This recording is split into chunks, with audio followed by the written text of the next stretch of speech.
Hey, what's going on, everyone? Isaiah Henry here, First Position Real Estate.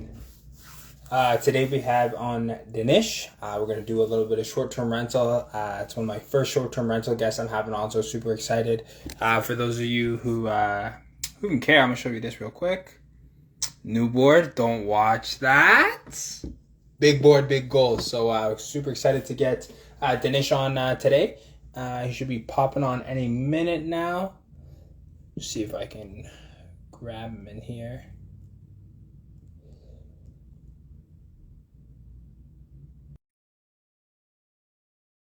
Google sauce him a little invite there. And we should be on momentarily there. In terms of the week's been good. I know you saw the board briefly. Got a lot going on, a couple of JVs, as well as a few wholesale deals. Myself also working on a new project that's going to be excited. There he is. Let's get him in here and let's get going. Where is he? She should be popping up one sec.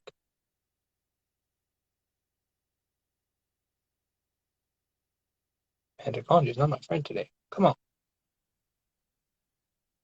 Sorry, I didn't actually get you in here.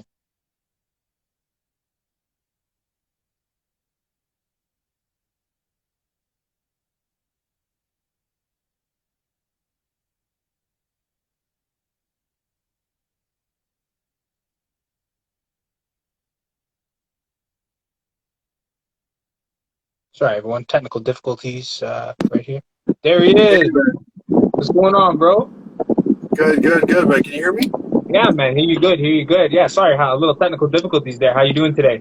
Good, man. Good. Good, Sorry, man. yeah, I was trying to join too, but I guess it was getting there's a little bit of a delay. It always happens with IG. Yeah, that's all right, man. That's all right. I'm telling you, it's like when you both try, like it doesn't work. But hey, we're here now. That's good. You mind if I do a quick little intro?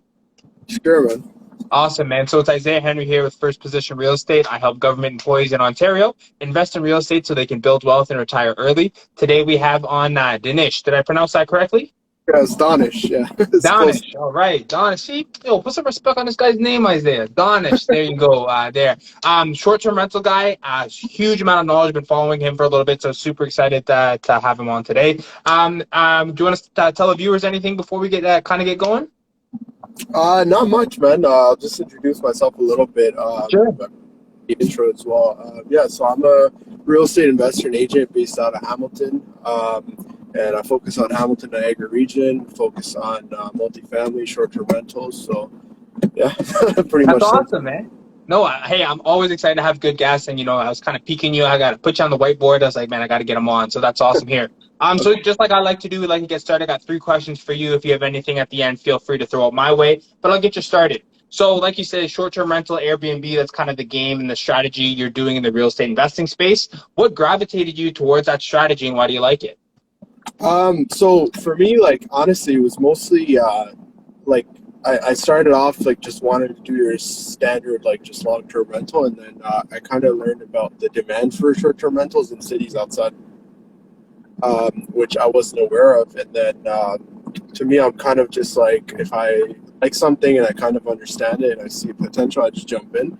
So I kind of did that with a duplex conversion I had going on, and then I didn't want to get into the LTV issue, especially during COVID. Yeah.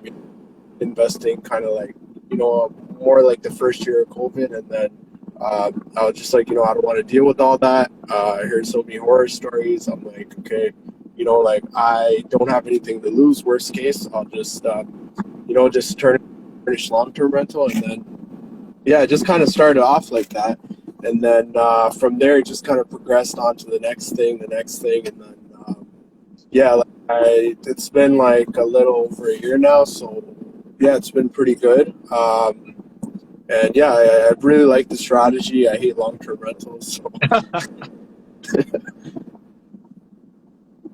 No, that's awesome. I like it there. So yeah, you mentioned you wanted to go in it because you're trying to avoid the LTV. What benefits do you have? Obviously, I know a little bit about it, but what benefits do you have going the short-term rental route versus the long-term traditional landlord-tenant board route? Well, like long-term rental, the thing is you'll always, um, like, the thing is you have some guarantees with rentals and occupancy, etc. But I guess the benefit is you're getting to vet guests a little bit more. Now, I guess like with long-term rentals, there's a level of due diligence that you can do, but the issue is that a lot of people like slip under the radar. Like I've done leases even as an agent. I've dealt with some people that like they're good people. They have good intentions, but like honestly, there's just so many different variables Yeah. between.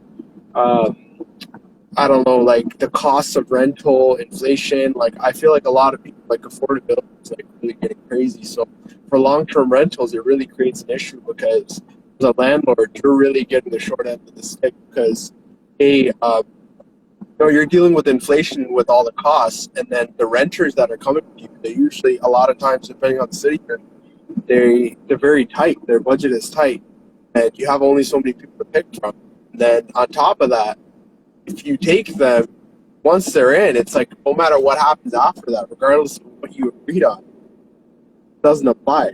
No matter what you feel is valid or not, like that's what we saw during COVID. We saw the flaws in the LTV and how backed up the system was, and what a lack of, I guess, authority the LTV really has. And it's not even that. It's almost like it's geared towards um, like just tenant protection. And I understand like there needs to be a balance, right? Like you don't want people just building rooming houses. And I've seen some bad places in Hamilton. Yeah.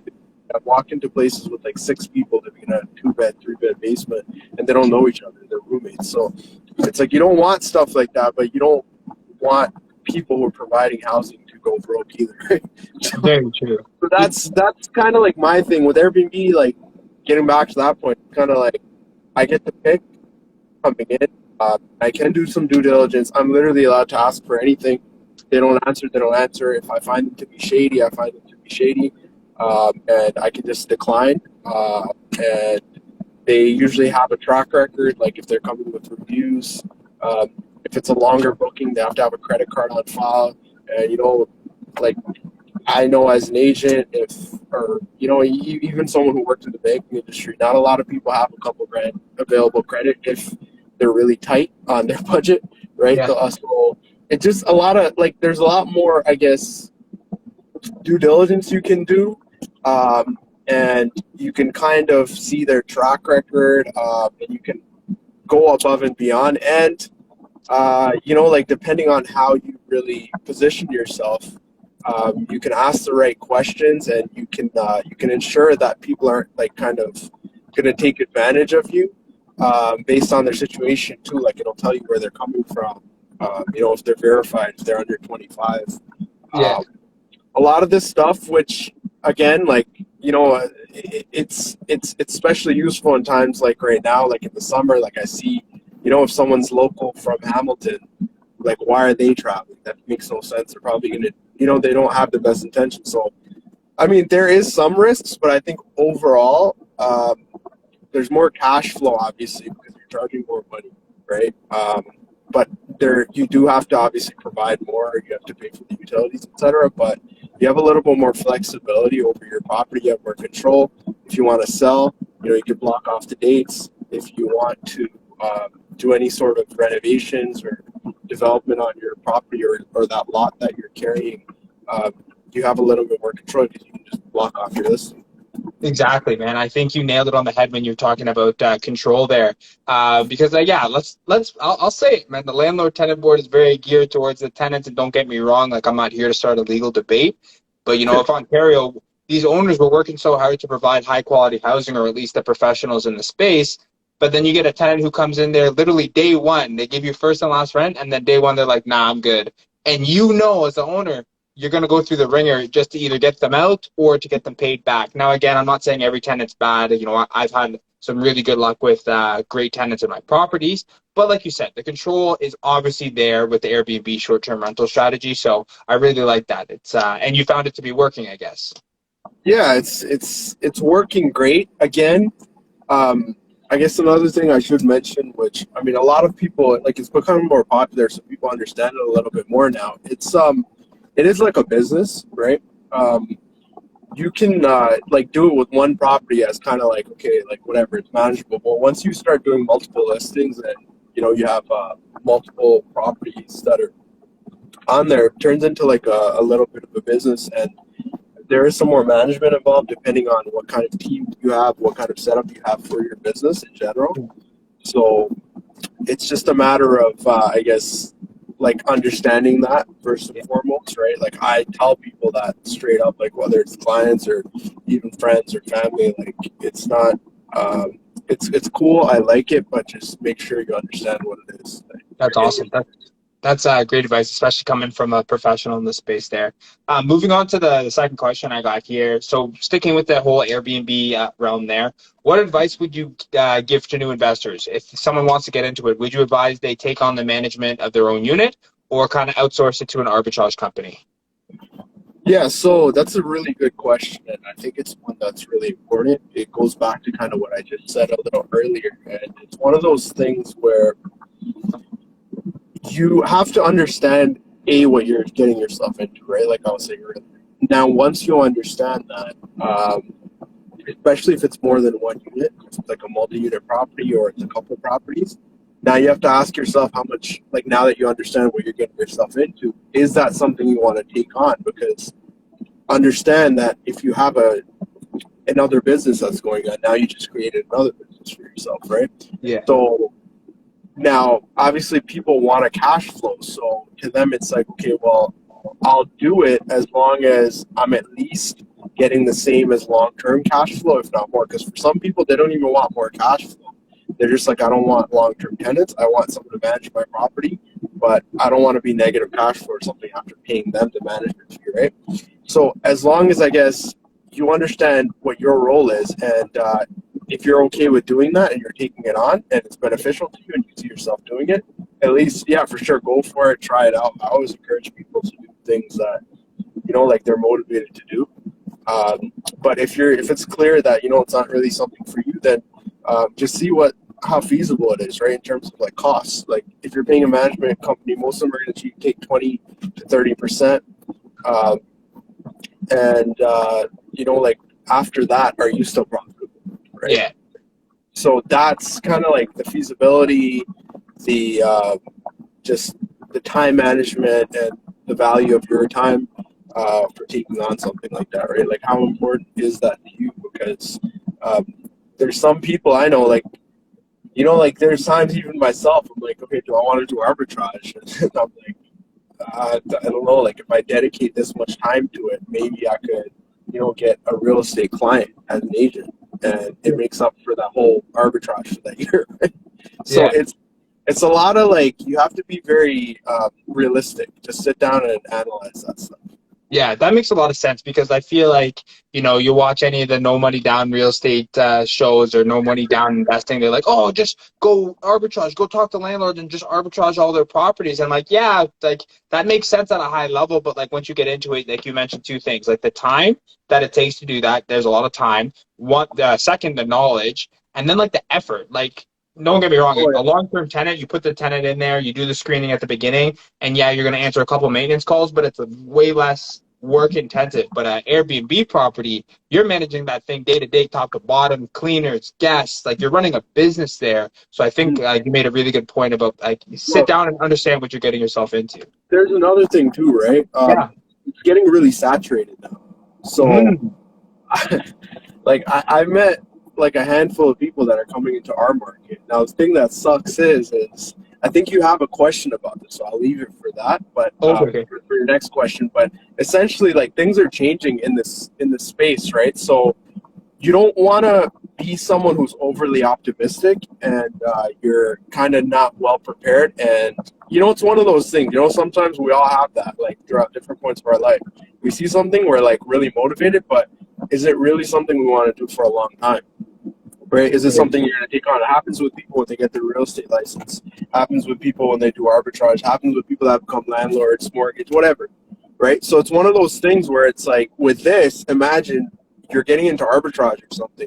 if you're doing a lease, you're tied to it for a year. It's not a game, right? So I always urge people to be careful. Like, I understand the value in no money down real estate, and getting in with very little cost. It's a great business. Like, outside of real estate, if you look at Airbnb arbitrage, the reason why it blew up so much is because compared to like setting up a store or something else, there's very little overhead.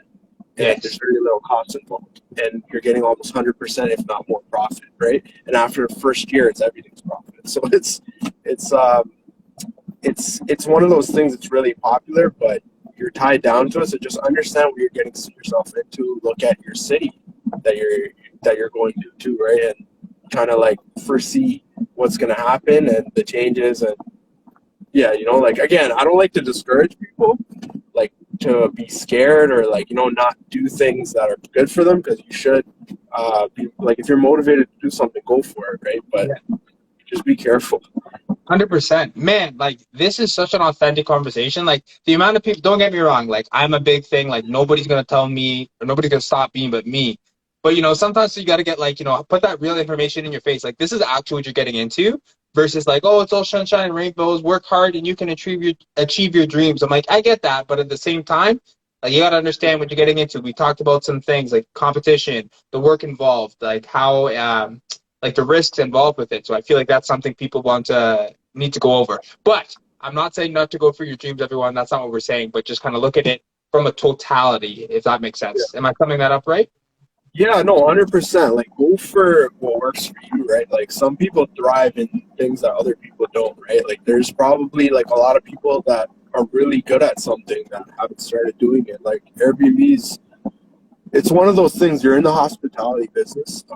If you're good at marketing, you're good at customer service. Like, and we have, like, again, like, for me, like, myself and my wife, like, she helps me manage like a lot of the business for the Airbnb side. Like, we both have like 10 combined, like probably like 10-15 years of customer service experience from like retail, call centers, etc. We know how to deal with people when they're upset.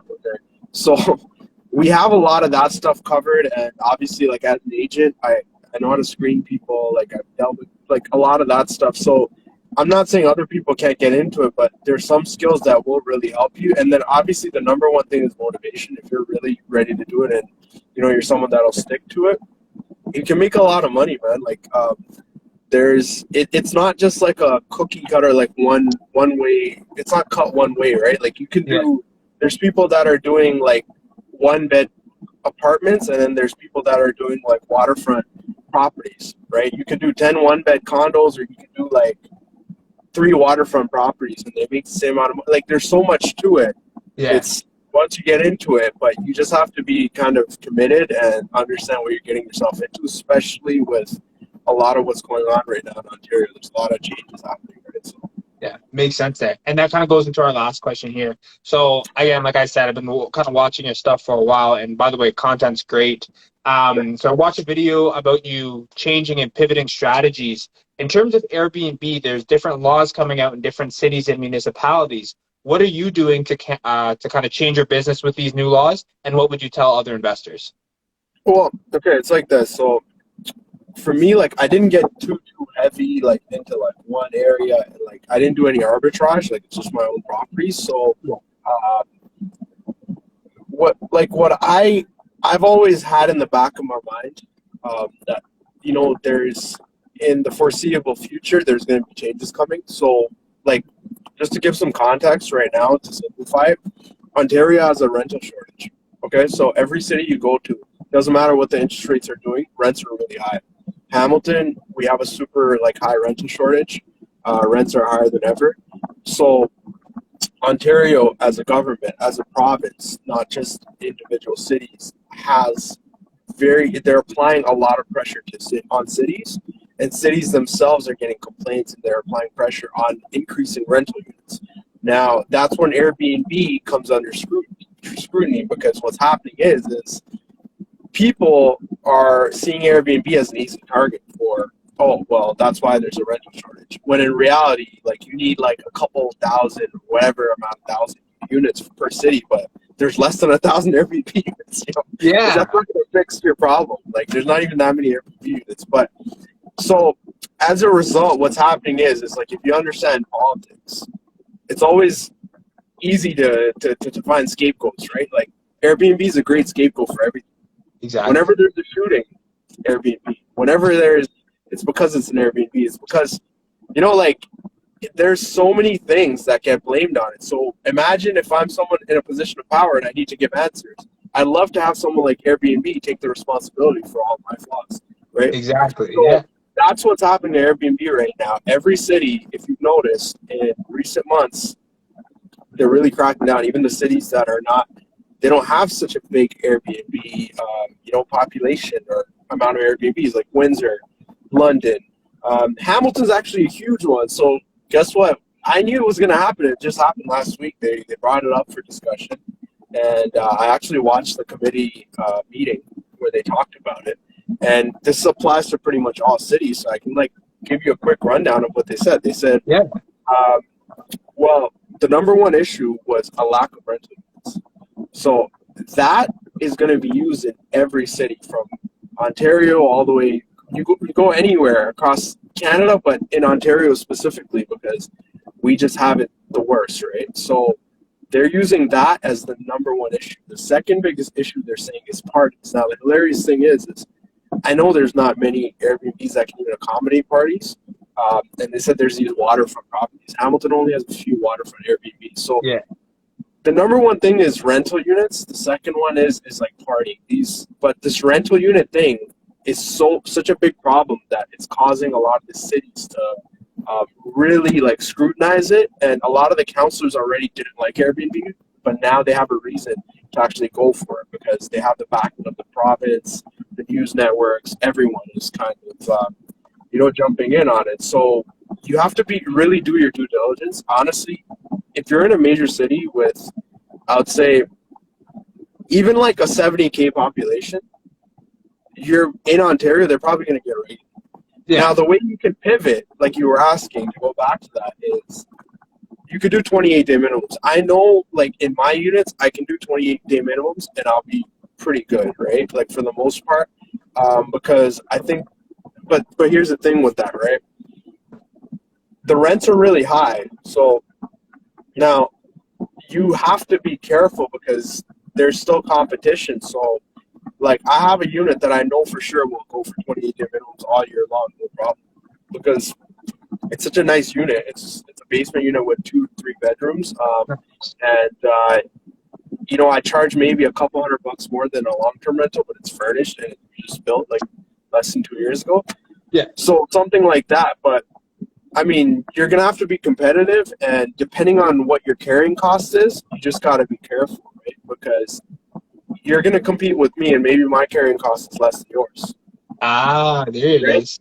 So there's stuff like that, and then other things are like go to cities where they're very pro Airbnb because that's all they rely on. Yes. Right? There's places up north. I think it was Bracebridge or it was another city where they did some proposals and they couldn't figure out what to do. In Niagara, there's Port Colborne. They try to implement a licensing system, and then they're like, okay, well, we investigated and we can't afford to regulate this. It costs too much money.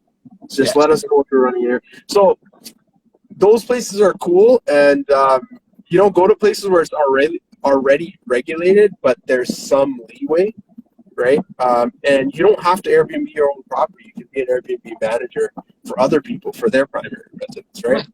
But again, and I would caution, like if you're someone who's looking to buy property and you're only buying property just to Airbnb, then you got to be really careful because you can't say they're all your primary, right? Especially if you're in one city. So that's where you got to be careful. Like if you're doing long-term rentals, maybe you want a one-off, or you're like, okay, this area, let me just do an Airbnb. Just look into the city's bylaws, go on Google, write City of Hamilton short-term rental, City of whatever, short-term rental bylaw. Read it, call the city, and you still got to be careful. I called the city in Fort Erie. I got all the green lights, and right when I firmed up on a deal, they changed the bylaws. So, These guys. people they're going to keep doing this. So in Ontario, I would just caution people, just be careful. And if you can do 28-day minimum, great. If not, do extra due diligence. look into the cities, try to talk to people, and that's as best as you can get, right? You're never going to be in a perfect scenario where you have everything figured out anyways. So. I love that. I love that, man. That was so many good golden nuggets there. Like that's what I'm saying. Like you got to know the game, play within it, right? The rules of the game change. You can either cry about it and go sit on the sideline, or you can figure out a way to make your strategy work. I also like what you said about like, the be careful thing. Like if you're buying a property strictly for Airbnb, you're running your numbers on inflated rents versus because it's a short-term rental. And just like you said, you go firm, things change. You're like, oh crap. Now you're underwater from the rents, underwater from the interest, underwater from the rising cost of everything. And you're like, man, how am I going to hold this? So yeah, just like you said, do your due diligence and like be prepared with the investment you're going into. Yeah, exactly, man. That's what it is. Like you just want to do your due diligence, stay ahead of things, and look at backup options of like what you can do, and like the worst thing that can happen, like if you get into a really bad situation, is you might have to sell your property. Just be okay with taking an L, right? Like if it comes down to that, basically, All right. which it's not like a big deal. And honestly, like I don't know. Like I look at things like at a very macro level sometimes. Like even when I look at these issues, and I'm like, okay, like how does this impact me, like big picture wise, right? So you gotta just learn, like it's called just the art of keeping it moving. Like if you can figure that out in life, like you'll be fine. In real estate, you really need to be on top of that because things will change. Whether it's contractors, construction costs, you're not gonna have interest rates. Like how many things are we supposed to keep track of? It's be like a master of, right? You can't Yeah. master everything. So. Man, I love that. Like I've never heard it said like that. Like, hey, if you find yourself in a situation, you gotta sell, be okay with holding that L. Like again, I'm not telling people to invest like to lose money. That's not smart. But that mindset you have, I've never heard it said like that, and I really like that. I'm gonna have to cut that up and bring that back because I really like that there. Because if you think about it, man, there's like how many people do you know that have never even owned a property, have zero experience, probably never will until they're Yeah. aged, like whatever, and nothing against people like that. Some people have tough situations, but my point is like if you can kind of capitalize on your end on like just making the most out of something, like that's the way I look at it. Like there was a time where I had zero properties. Now I have a couple, and to me, it's like what's the worst that can happen, right? So. That's what I mean, man. I love that. That is so good. Like I know every time I do a live, I get something like for this. I love that. That's awesome, man. Well, those are all three questions for me. Did you have any questions for me before we wrap things up? Sure, man. So, like, how do you see? I think I looked at your page, so I think you're in the Durham market, right? So that's where I live, and that's where I'm a realtor. I invest up north in Timmins area. Okay. But yeah, I do own a couple down here, but most of my investments and my JV partners are up in Timmins.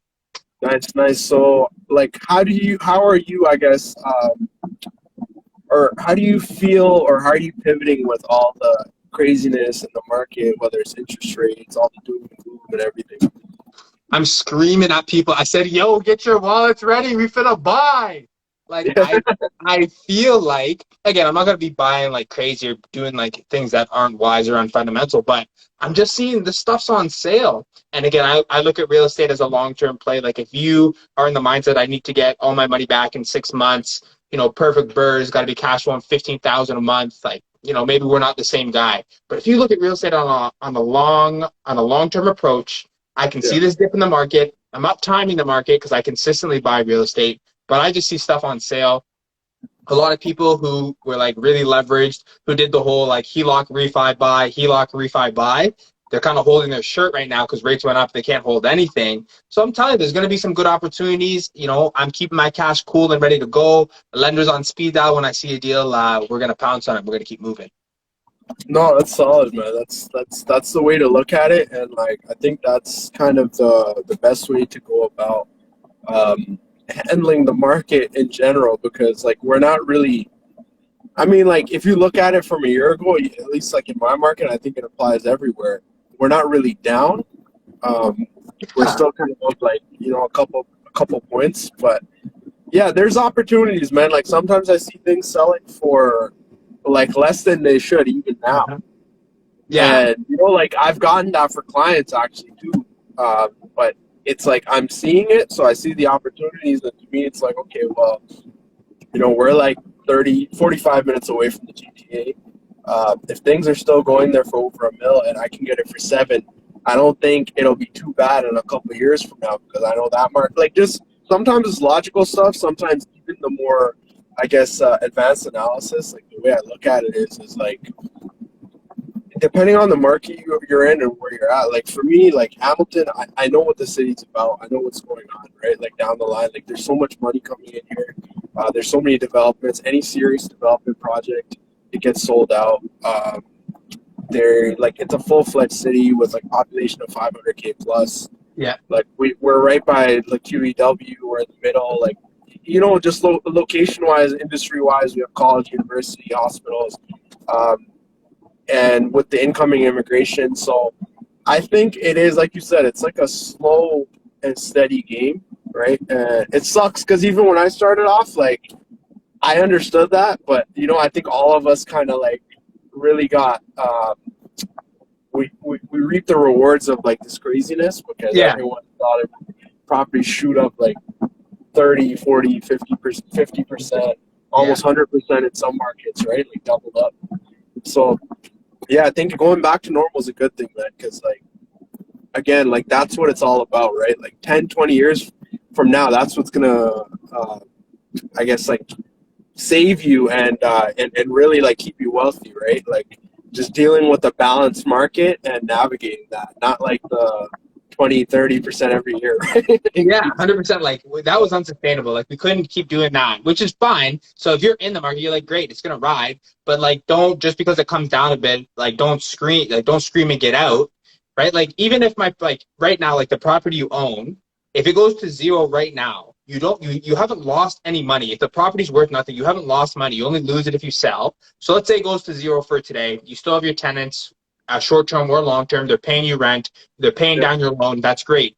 3 years later, the property value goes up. You held the property. They paid down the loan. They're paying you your cash flow. Man, that's an investment. That's the way I want things to go. Well, like, that's the thing, man. Like, it's and again, like, rents are pretty high right now. So even though interest rates are high, like, if you find a good deal, and it's a multifamily, obviously, single families are going to be really hard to cash flow, even with rent increasing. But multifamily is where it's at, because even in Hamilton, like, 2 beds are renting out for minimum 2K. Yeah. So, like, if you can just hold through all the craziness and everything, long term you'll always be fine.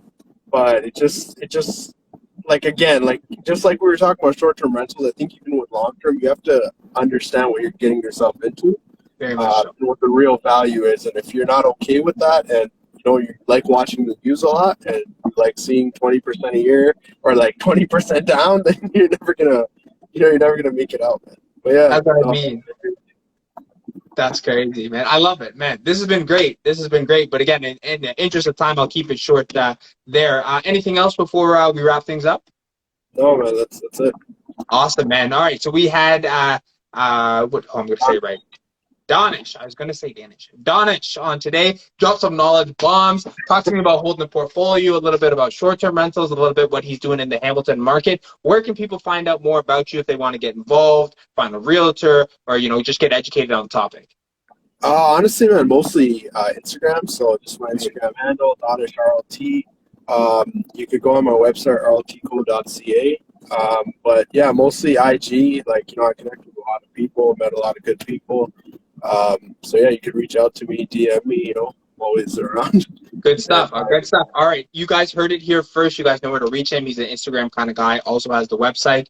Just before we sign off here, it's Isaiah Henry, First Position Real Estate. I help government employees in Ontario invest in real estate so they can build wealth and retire early. We had on Danish today, who gave us a wealth of knowledge about his market and his experience. And we thank you so much for joining us today. Until next time, Danish, I wanted to say thanks for coming on, and we'll see you on the next one, okay? It's a pleasure, man. You have a good one. Awesome, man. Take care.